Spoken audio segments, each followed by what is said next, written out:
I think even if he doesn't win the Champions League with Barcelona and he dominates the World Cup with Spain, I think Lamine Yamal wins the Ballon But d'Or. imagine if Real Madrid wins the Champions League And it's Kylian Mbappé. Kylian Mbappé scoring a lot of goals, and imagine France goes to the semi-finals of the World Cup. That can happen. With Mbappé scoring a lot of goals again. But if Barca goes to the semi-finals of the Champions League, what tournament is more important, the World Cup or the Champions League to win this Ballon d'Or? It should be the World Cup because we saw Lionel Messi winning it when Haaland wins the Premier League and the Champions League. Yes. Episode 7 of the FC Wonderkid podcast, Season 3, here with my co-host, Felipe Souza. How are you doing, my guy? Great, Alex, and you? I'm very, very excited because we're going to talk about the Under-20 World Cup here in Episode 7 and also a bold topic of players that we know that these players are going to be impactful in the next World Cup in 2026. So stick around to the FC Wonderkid podcast. We can guarantee that you're going to leave with this podcast by knowing more players, Wonderkids, than you knew before. So yes, thank you to everyone that follows the FC Wonderkid podcast. Episode 7, out now, Apple Podcasts, Spotify, and YouTube. We gotta go bold, talking about the Under-20 World Cup and players that are gonna be impactful Wonderkids in the next World Cup in 2026. So Felipe, we gotta start here with the big player for Brazil, William Estevão. 3 goals scored for Brazil, Estevão, at the age of 18. That is pretty insane, right? Yes, pretty insane. And he's the youngest ever to score a brace for the Brazilian national team since 1961. So, yeah, and who was it, Pelé? No, one player named Coutinho, but it's not Philippe Coutinho, it's another Coutinho.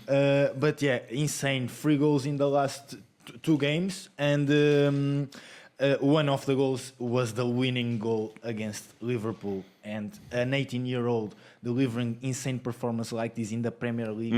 I think it's not normal. No, completely. It's not normal. Completely. And I've said it before, and in the last episodes, I didn't expect this instant impact from Estevão. I always thought, okay, it's a very great Wonderkid, a great player, but it's a player that I thought that needed time to adapt to the league, and what time needed? He didn't need the time, to score the winning goal against Liverpool. Yeah, very, very true. And the thing that's mad about Estevão is 18. Estevão is a mandatory starter for Brazil at this moment. Yeah, for Vini, Rodrigo, and Estevão played together against South Korea, and Estevão was the player that had the brace. And you said become the youngest ever for Brazil, and he's clutch for Chelsea against Liverpool. This is a player of different gravy, one of the best, if not the best Wonderkid in the Premier League. We've had the discussion, Adam Wharton, William Estevão. 100% it's between these 2 players, the best Wonderkid of the Prem. Yes, for sure. But I have to say one thing that impressed me in the Estevão game, because of course, we all know it's a very technical winger, very great dribbling, but his attacking movement against South Korea impressed me a lot. The pass of Bruno Guimarães to go to the space. Yes, the timing of the runs that he does, it reveals also intelligence from a player, an 18-year-old player, and it's not normal as True. well. And Estevão at the age of 18 has 100 games played. Yeah. And the stats, I think it's more than 30 goals and more than 15 goals assists. And 16 assists. Yeah. So he's got 47 goal involvements at the age of 18. Insane. I cannot imagine how many goals he's going to have at the age of 20. And one thing's for sure, he's going to be impactful for Brazil. Vini struggled to be impactful for Brazil. Rodrigo also struggled. Estevão didn't. Yeah. He's like he wants to be the main guy for Brazil, and that is special. Abel Ferreira, great job done with Palmeiras. Okay, Coach Estevão, really, really proud. And also, because we're talking here, Wonderkids, they're going to be impactful in the World Cup. We had to start with Estevão completely. And Carlo Ancelotti is doing a great job trusting William Estevão because, yes, he knows Vini and Rodrigo better. Yet, Estevão is the player making the big difference. And then a Bruno Guimarães, underrated player, and Casemiro looking much better. This Brazil team could be... Brazil are never a dark horse to win the World Cup. Of course, but Brazil could win the World Cup with Estevão being the main guy. Yes. I don't know if he's going to be the main guy. I think there are other players that are Will important. Neymar go to the World Cup? That's a would big question. I would love it. Bro. I couldn't see Neymar on this bench. I couldn't see Neymar on the bench for Brazil. And who you're going to bench? Vini, Rodrigo, Estevão? I think Rodrigo's the odd man I out. think it's impossible right now. No, he'd take Rodrigo off. To put Neymar. I think if there's that possibility. Hey, I don't know. It's I don't sad. know. It's sad. We might not see Neymar in the next World Cup, so. Yeah, it's sad, but I don't think so. I don't think so. Because Rodrigo, okay, he's not playing at Real Madrid, okay, but against South Korea. A player that every time he plays, if you give him time, if you give him space to play, he will deliver and will show that he's a top player. Very true. So I think it's very difficult to with Rodrigo, Vini Jr., Estevão, it's very difficult for Neymar right now.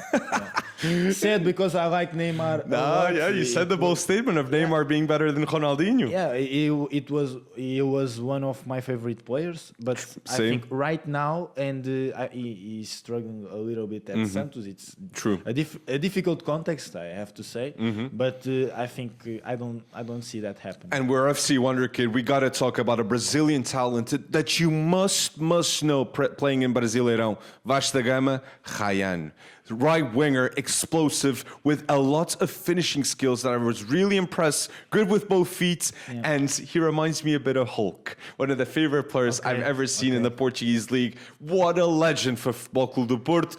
Ryan of Vasta Gama is going to be a big-time player, and fully expect him to come to Europe soon. Next summer, he's done. He's in Europe, 100% guaranteed. So we said Estevão.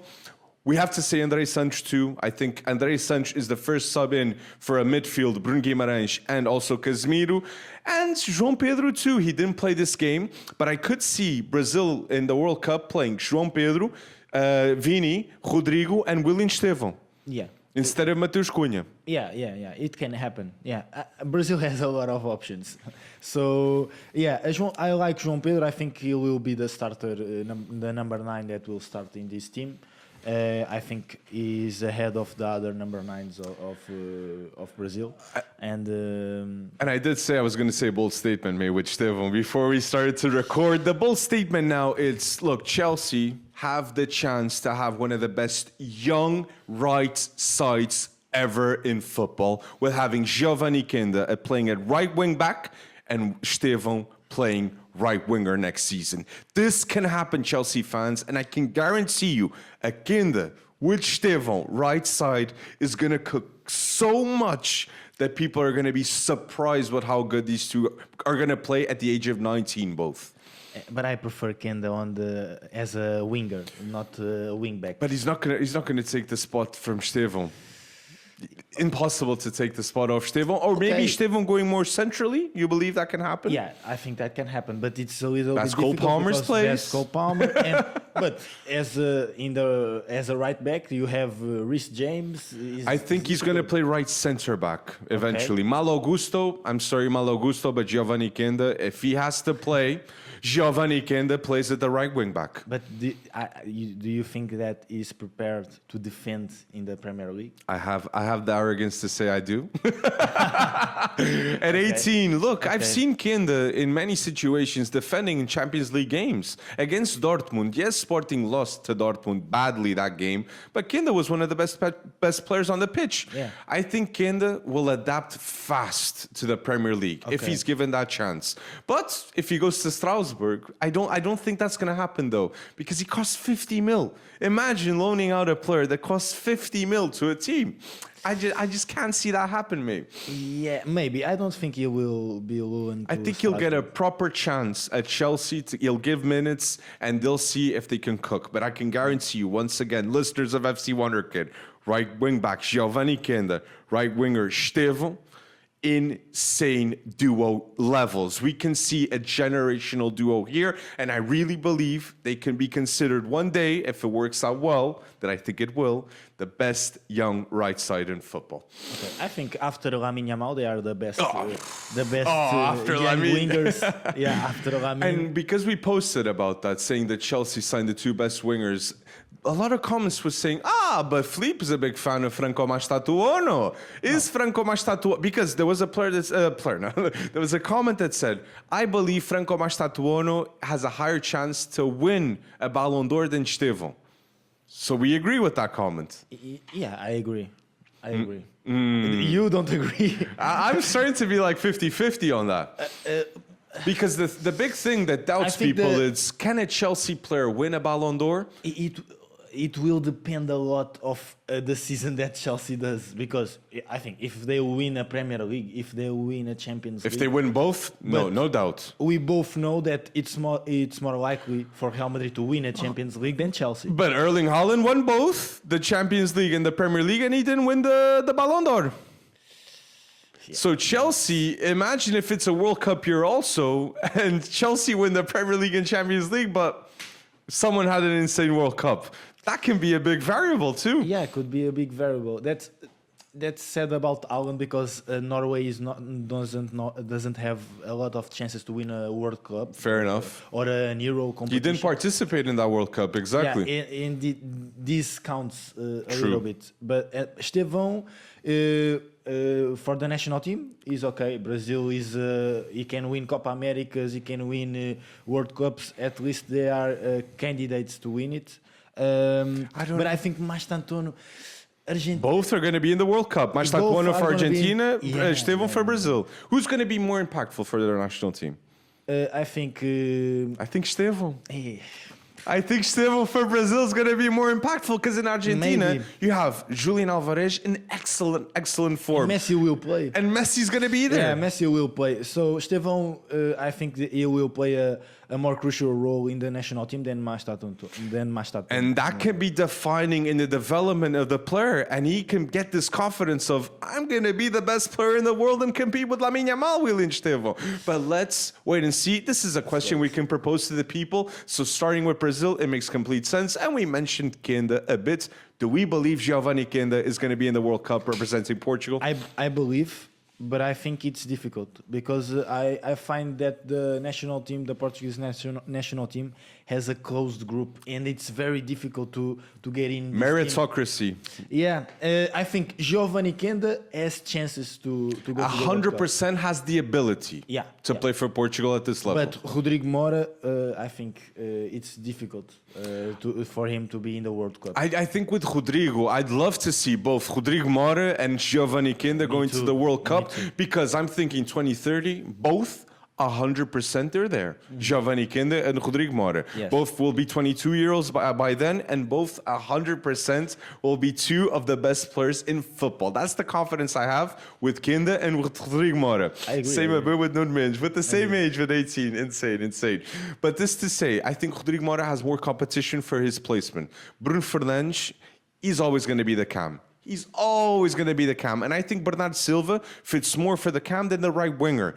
So right winger, if not Trincão, I could see Geovany Quenda that plays in that same position with Trincão in Sporting. So Sporting play Trincão in a different position than the right winger.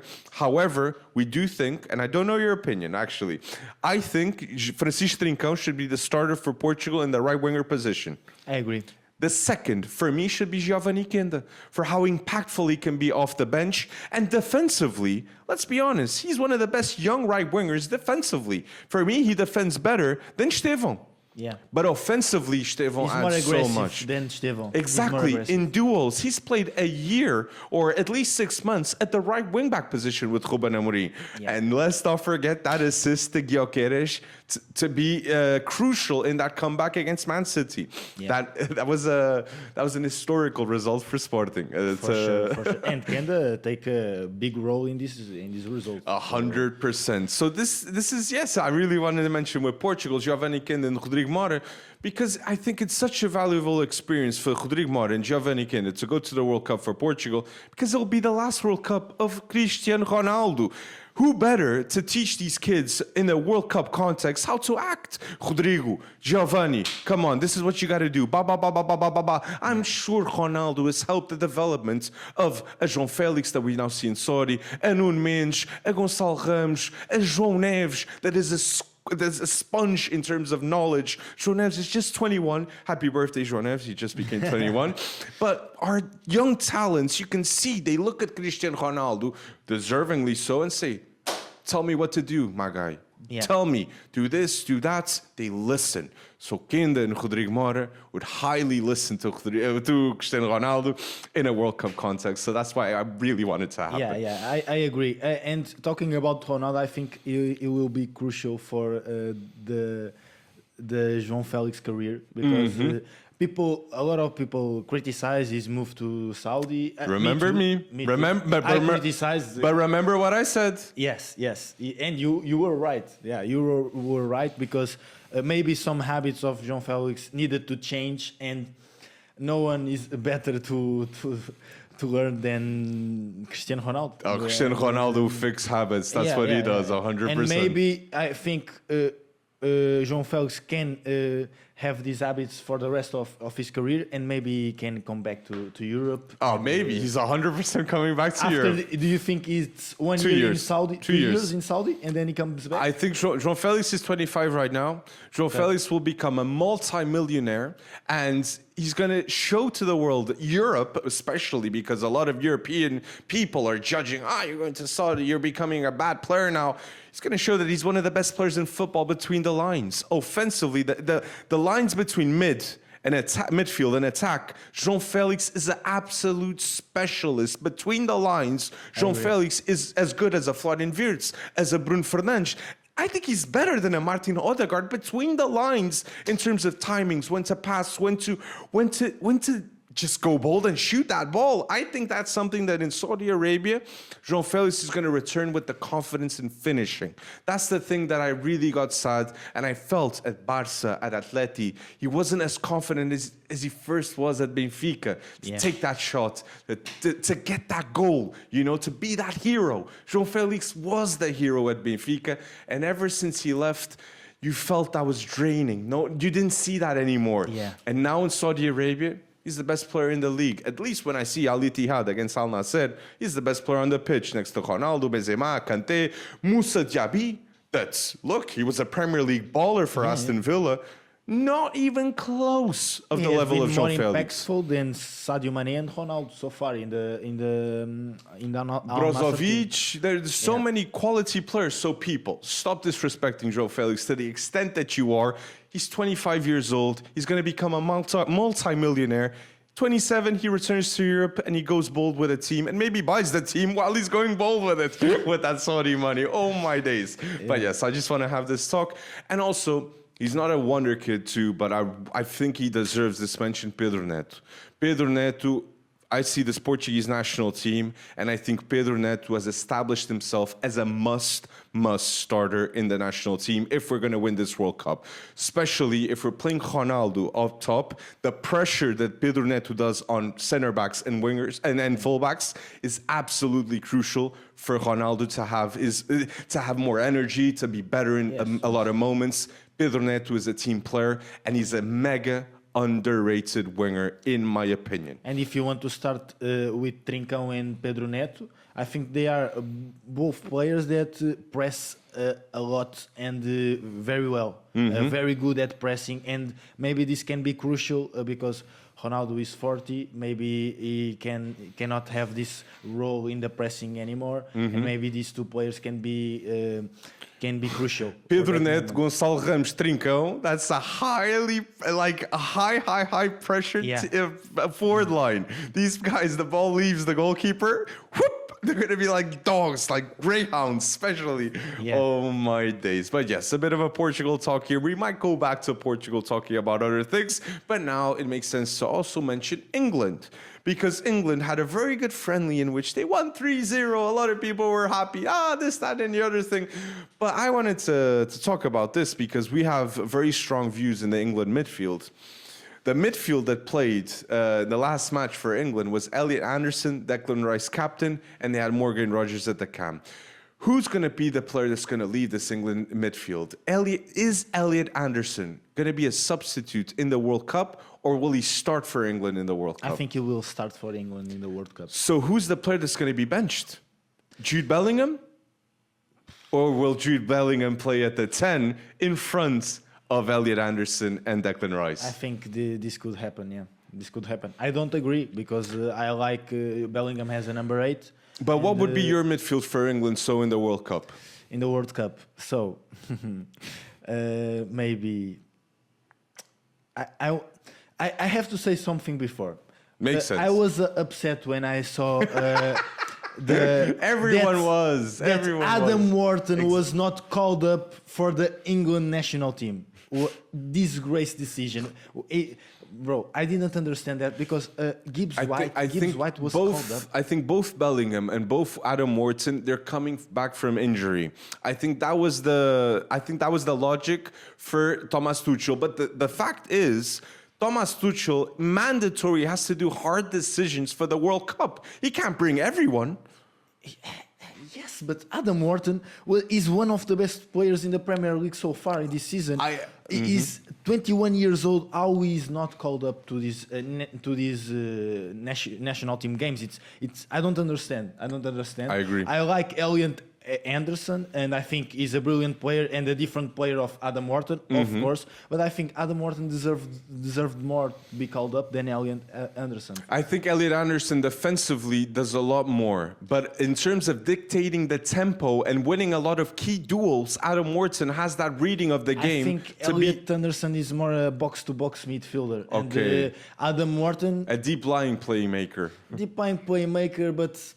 also, he recovers a lot of balls. He's very aggressive. Exactly. In terms of duels, but I just think defensively, the positioning, I like Elliot Anderson more.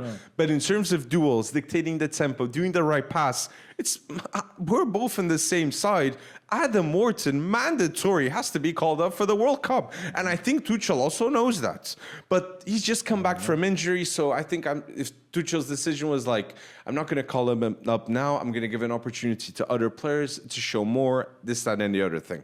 Okay. But there has to be a decision done by then. That's why the midfield, Adam Wharton, Declan Rice, Jude Bellingham, unfortunately, I don't think it's going to happen for England. I don't think it's going to happen for England because Declan Rice will always start for England. And naturally so, because he is one of the best midfielders in the world. But playing next to him, or it's Adam Wharton, or it's Elliot Anderson. And that's the big decision. My midfield for England would be Adam Wharton, Jude Bellingham, and Cole Palmer.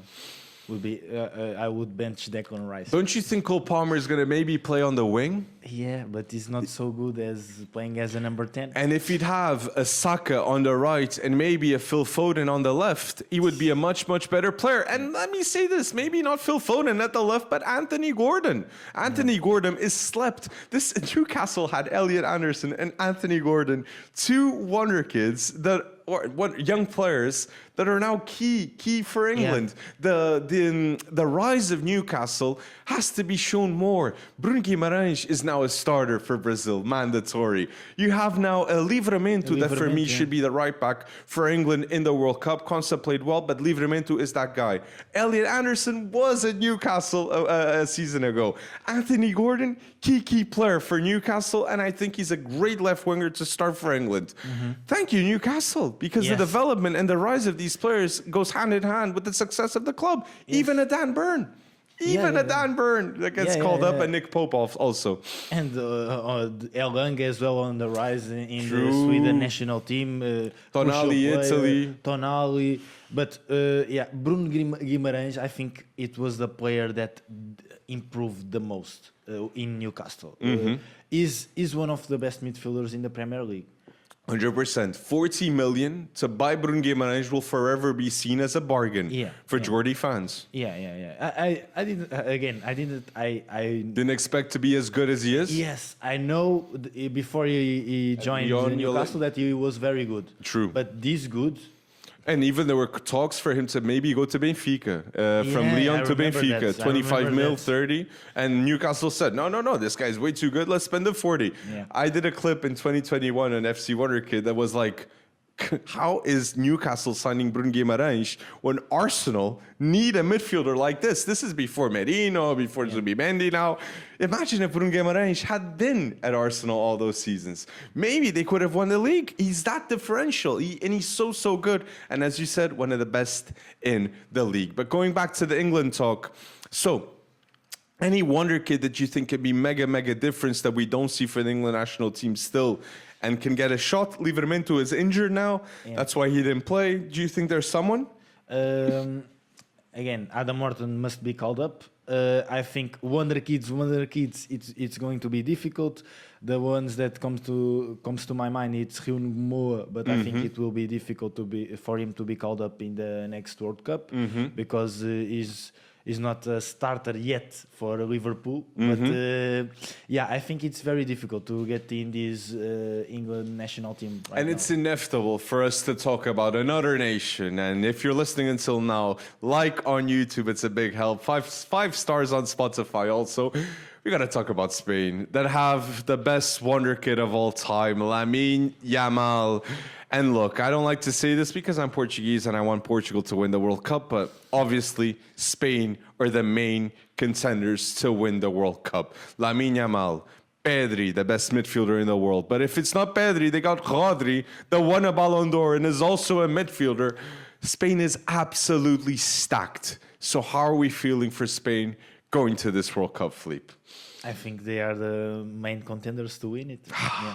Bro, Rodri, Zubimendi, Pedri, Gavi, Fermin Lopes, the list goes on and goes on. And this is a fact that, look, I think the listeners, this is always a good statement that you can do and will forever be true about Spain and Barcelona.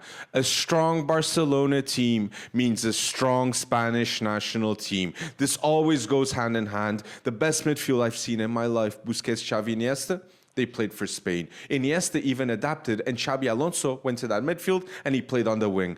Barca carries Spain when they have success. And look now, Lamine Yamal, Cubarsí. If it's not those two, Balde can be important for Spain. Fermin Lopes, Gavi. This is insane what they're doing once again. Marc Bernal is coming. Marc Bernal is coming, that we have warned many times. Could we see Marc Bernal have 6 months of football and be called up for the World Cup? I think he will be in the World Cup. Marc Bernal is going to be in the World Cup. I think when he comes back, when he's ready to play the 90 minutes for Barcelona, he will deliver insane performance and will be consistent. This is bold.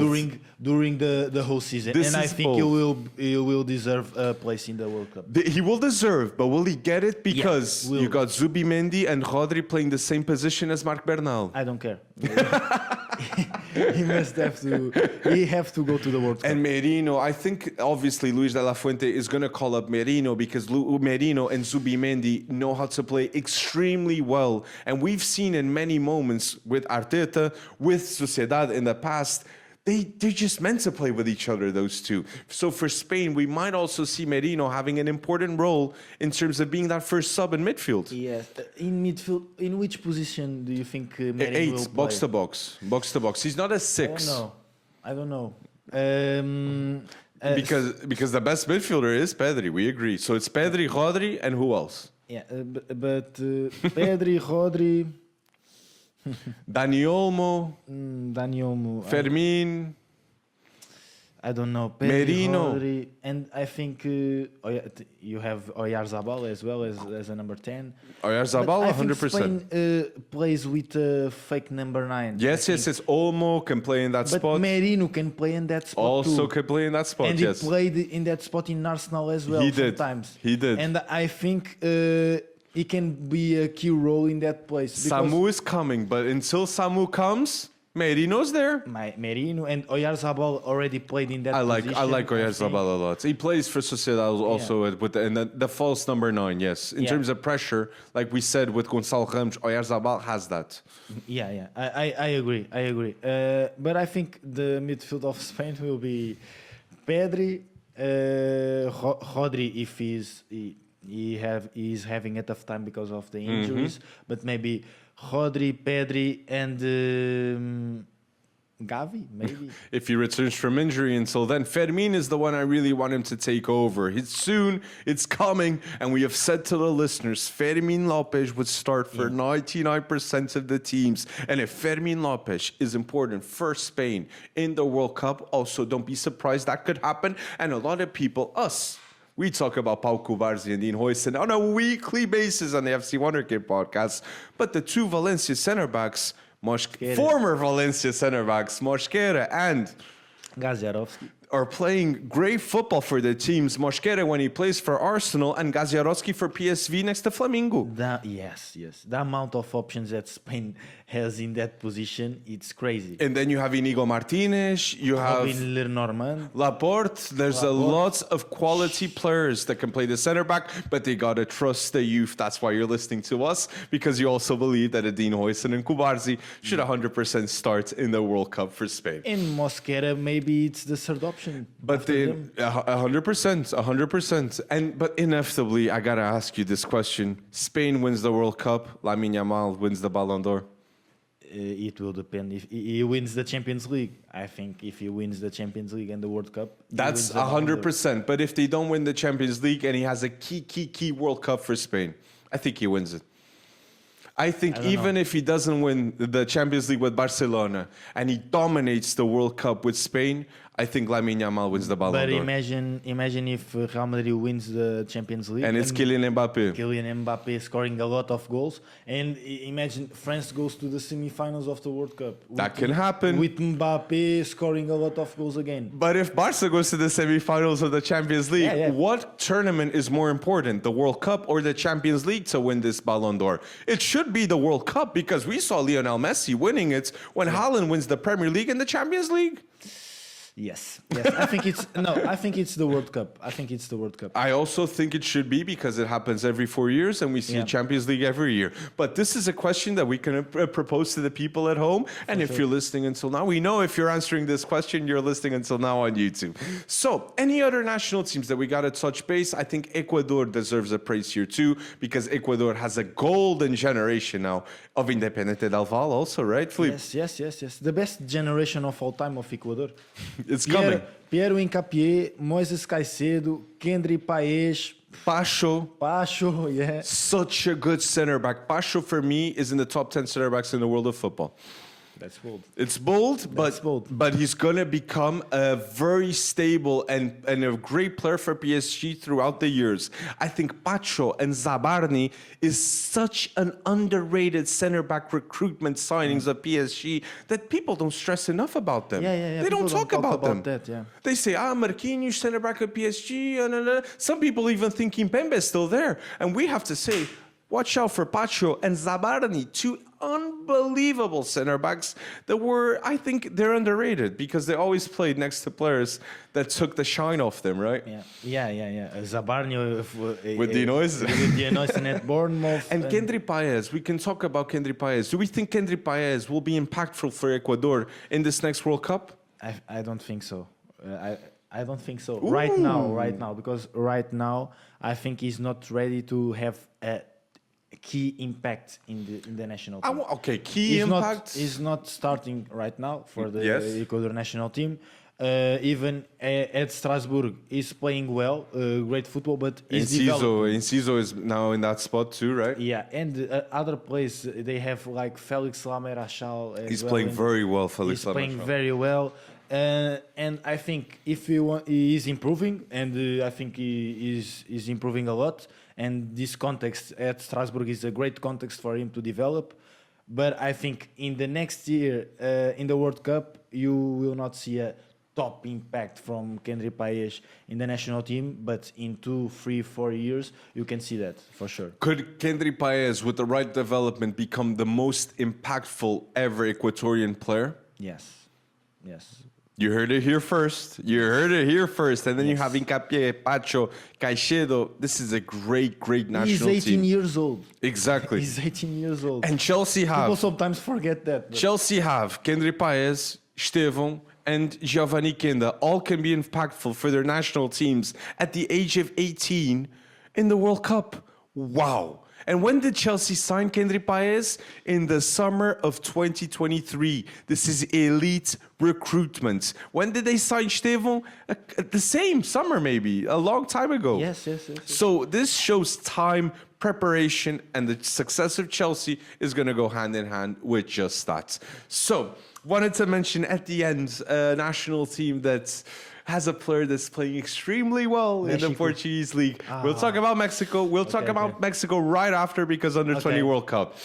Denmark, because Rasmus Højlund is going crazy. This Danish national team could go bold in the World Cup. My Danish fans, go support us with this statement, because I have to say to the world that Victor Froholt is one of the best midfielders in terms of form the start of the season in Europe in his position. Definitely under 20.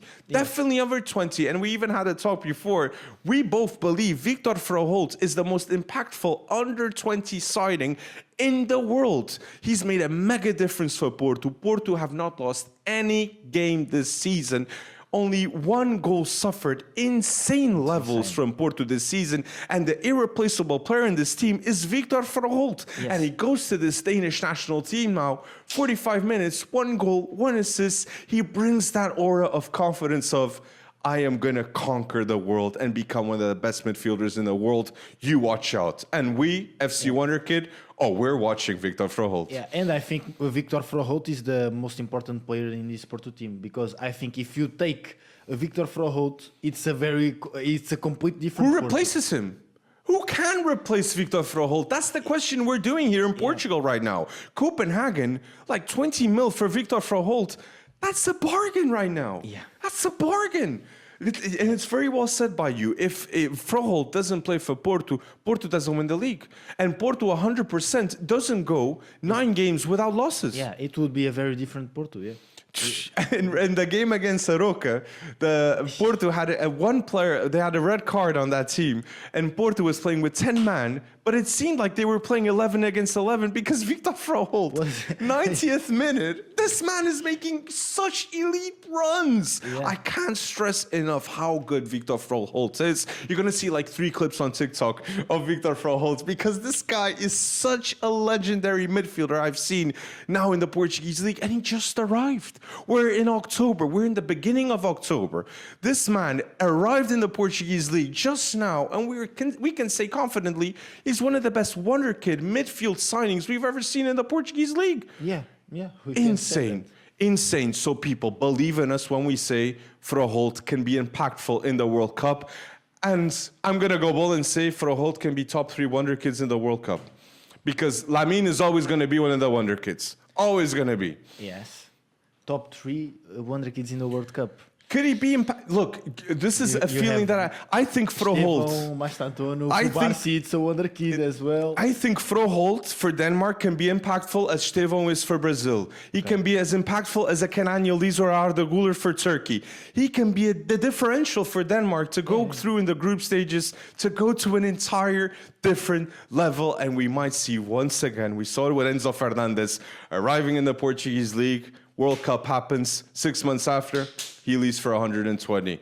I think Porto might be hoping here that Froholt, Porto will always want Froholt to succeed, but my point is Froholt can have an elite World Cup at the next summer, and Porto can't keep a player like him. So good, man. Yeah. So good. Yeah. So many teams need a Victor Froholt in their team. But going back to, it's not just Froholt, right? Young players in Denmark. Dorgu. The 4 Wonderkids that can be impactful for Denmark in the World Cup, Patrick Dorgu, Lucas Augsberg, Victor Froholt, Mega, and the striker that has returned to his best form, Rasmus Højlund. What are we thinking here with Rasmus Højlund? Because Kevin De Bruyne, he's cooking at the back with Rasmus Højlund at Napoli. Yeah. Again, all the players that leave United, they start to perform well right after they leave United. That's true. That is true. I don't know. I can't. It's Anthony. It's Rashford. It's Scott McTominay. It's now Rasmus Højlund. So strange, man. So strange. Onana for Trabzonspor. He's doing assists in the Turkish league. I don't know, bro. I don't know. But yeah, Rasmus Højlund, I think he has 4 goals in the last 3 games. Or He's got 5 goals in the last 3 matches. In the last 3 games. 2 goals and 1 assist against Belarus. Yes. But very well said, the 4 players, because in the last game of Denmark, they all had goal involvements. Because Rasmus Højlund, 2 goals, 1 assist. Victor Verhout, 1 goal, 1 assist. Patrick Dorgu, 1 goal, and Lucas Højbjerg delivered 1 assist as well. So they're already cooking together, and we said Lucas Højbjerg for 15 mil to Strasbourg. Pay attention to this deal. The right move, the right context, and he's going to develop massively at Strasbourg. So yes, we had to mention Denmark because they're trusting the youth. And yes, if you're listening until now, like on YouTube, because now's the moment that Philippe is going to cook a lot. Under 20 World Cup. Here's the moment that we have to talk about Gilberto Mora. Yes. Please go watch the games of Gilberto Mora in the Under 20 World Cup. The best player in the competition by far, scored I think 3 goals, 2 assists, and 1 pre-assist. But the impact in this Mexico team is insane. It's insane, and I think I don't think that Mexico will win. I think Argentina will be the champion. Argentina have a great team because of the collective team. Or even Spain, that have an Iker Bravo captain. Iker Bravo is a player that has played a lot of senior matches. This is completely in an advantage point compared to other players. But Spain was in the same group as Mexico, and they drew, but they were winning until the end. But who made that happen? Yeah, Gilberto Mora. Exactly. Gilberto Mora. It's insane. I think right now a lot of clubs are after not any clubs. Mora. Not any clubs. Every elite team in the world knows about Gilberto Mora right now. Every elite team. Yeah. And this is the thing. I would love for Gilberto Mora to come to the Portuguese league, but I just think he's going straight to Real Madrid or Barcelona. Even Rafael Pimenta, his agent, said in an interview this week that for 15 million you can't even buy a leg of Gilberto Mora. So for 15 mil you can buy. I think, but the price tag, isn't it between 20 and 30? Yeah, but the Rafael Pimenta said that. That's the agent of Erling Haaland also that took over Mino Raiola's case of players. Rest in peace, Mino Raiola. But going back to now, Gilberto Mora, talking about him, the thing that gets me about Gilberto Mora can inspire the Mexican national team towards having a strong World Cup in the future. Gilberto Mora could literally humiliate the US in the next 5 to 10 years, saying, I'm the best player by far of CONCACAF. Something that Alphonso Davies could have done, okay, but he didn't because of injuries. Yeah. And Pulisic, look, Pulisic is balling out for AC Milan and in the US men's national team. He always feels that responsibility. But Gilberto Mora, in the next 1 to 2 years, could be the best player in CONCACAF, no doubt. No doubt. He's coming for you, Pulisic. He's coming for you, Alphonso Davies, Malik Tillman, all the talented players in America won't be close to Gilberto Mora. And I'll say something about this, mate. I saw the last 5 games of Gilberto Mora, also for Tijuana. I saw the Gold Cup game to understand fully how special he is. And Gilberto Mora has the talent to become the best Mexican player for sure this century, ahead of a Carlos Vela, ahead of a Chicharito. He has that level of intensity, reading the game, and if you haven't watched him, he plays like Pedri. He's glazing on the pitch. He's passing through everyone. Gilberto Mora is such a special talent that will go straight to a Barca, straight to Real Madrid, and have the chance to play immediately. I just have a feeling this Mexican side of him, he's got that arrogance to say, I can be a leader for my national team. I can be the leader of any team I go. Do you get this feeling also with Gilberto Mora? Yes. And he said it in an interview that he doesn't feel pressure. He doesn't care if people talk about him, and I think that's a right mentality for a player so young and that wants to become a world-class player, and I think he will become a world-class player. Edson Alvarez needs a player like this. Yeah. Elias Montiel needs a player like this also. Mexico has talents, but they just don't have this talent that is so undeniably good. And he can become just that. Gilberto Mora could one day be in the top 10 list of a Ballon d'Or. Completely realistic what we're saying with the talent level that he's shown. He was crucial for Mexico to win the Gold Cup. He's going to be crucial for Mexico in the next World Cup at the age of what, 16, 17? Insane levels that is meant for greatness to play in a Santiago Bernabeu, in a Camp Nou, to play in these special places. Gilberto Mora has that level of football to him, and I really had to say this at the podcast because such a special player. And another player that impressed me in the FIFA club, in the Under-20 World Cup, Diego Ochoa. That's if you don't know about him, pay attention because a team like Porto, Benfica, or maybe even the Belgian teams that are starting to hit the market, like a Club Brugge, starting to look a lot to the South American and to the American markets. He might go to those types of teams. So this is another player that Mexico, again, Gilberto Mora inspires the generation of Mexico. So I really want to push this agenda because I think Mexico, in the next 5 to 10 years, you're good with Gilberto Mora now. Yeah, for sure. And it's not just Gilberto Mora. They have a good new generation of young talents. Also, Elias Montiel. Yeah, I think he's the most... Yeah. Leverkusen would be a great deal for him. I saw that rumor, Elias Montiel. Yeah. Even Real Madrid, after playing Monterrey, were like, no, who's this kid? Yeah, they asked for him, yeah. Yeah, a great player. I think he will be in Europe soon as well. But I have to talk also about another player from the Spanish national team in this Under-20 World Cup that impressed me the most. Is a midfielder, is Thiago Pichard. Spain like can play as a number 8, number 6.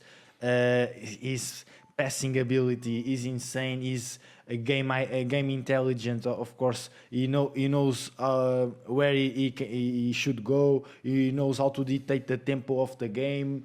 And I think he was the player that impressed me the most during the Under-20 World Cup. So remember the name Thiago Pichard. And respect to Morocco, because the youth of Morocco, Bilal El Kanous, Ben Seguir, they're going to be mega important in the next World Cup. We can say that. But in this Under-20 World Cup, we are seeing a lot of players. Yassim, right? Yassim. The right winger of Dunkirk. Please pay attention to him. Morocco's developing extraordinary talents. And Morocco, USA, that's an interesting matchup. Yeah, in USA, be careful with this team of United States. Like Xavier Gozo, Miko Tsakiric, Nolan Norris. Yeah. I knew about Benjamin Kromaski because I watched Inter Miami, but Frankie Westfield of Philadelphia, a lot of players are raising their value here in the Under-20 World Cup. Very interesting game. And Cole Campbell also of Dortmund. Yes. Great players and a good generation of United States as well. I think Benjamin Kramashi is the top goal scorer of the competition so far. 5 goals and he has like 4 assists. 9 goal involvement so far in the competition. It's crazy. But very exciting to watch that game of Morocco. Morocco, I think the under-17 generation of Morocco is going to be ready because it's going to be insane with Ibrahim Rabaj, Elise Belmokhtar, players that are not in this competition, but they have a bright future ahead. Killing it at Chelsea, Ibrahim Rabaj. Yes. And who do you think is going to win this Under-20 World Cup? Argentina. I think it will be Argentina because I think they have has a team, they have a better team. But if Mexico beats Argentina, do you think Gilberto Mora lifts this Under-20 World Cup for Mexico? Yes. And that would be pretty special. The winner will be from this game, Argentina-Mexico. That would be so special for Mexican fans, and I think they deserved it. They've suffered so much these past years. And if they win, Gilberto Mora is going to be the MVP. So 100%. You heard it here first here at FC Wonderkid, but I wanted to play here a game with you, Fleep, because I think you're the perfect person to play this game. You got to think fast, and you can only say one name, which is the player that you think of. The first Wonderkid you think about from each country, Europe edition. So Portugal. Rodrigo Moura. England. Rúben Amorim. Spain. Marc Bernal. Not Lamine Yamal. France. What? France. France, Kadir Meite came to my Not this either way. Came to my. It's the first player that comes to Italy. my mind. Italy, Mattia Librali, Ah, interesting. Not Francesco Camarda. Denmark. Victor Verhoek, Has to be Serbia. Leipzig. yes, Maskimovic, Exactly. Great player. Netherlands. Netherlands. I'm Netherlands quick, fast. Maybe a fast, Xavi fast, Simons, fast, a big one. But, okay. Jorel Hato. Jorel Hat, yeah. Jorel Hat. Yeah. Turkey. Arda Güler. Greece. Konstantinos Karetsis. And Ireland. Evan Ferguson. I just wanted to put Ireland Evan here Ferguson, because of yeah. Evan Ferguson. You love Evan Ferguson, so Yeah. I really wanted to say that. Yes. That's having a tough stint here at the start here with Roma. Yes, tough start. We said it in the first episodes of this season that he would score like 15 goals in the Serie A, but he's having a tough start. But I think he will learn with Gasperini, and I think he will succeed. And now, last topic here, the FC Wonderkid podcast, is something that we're poked a lot online because of Rúben Amorim.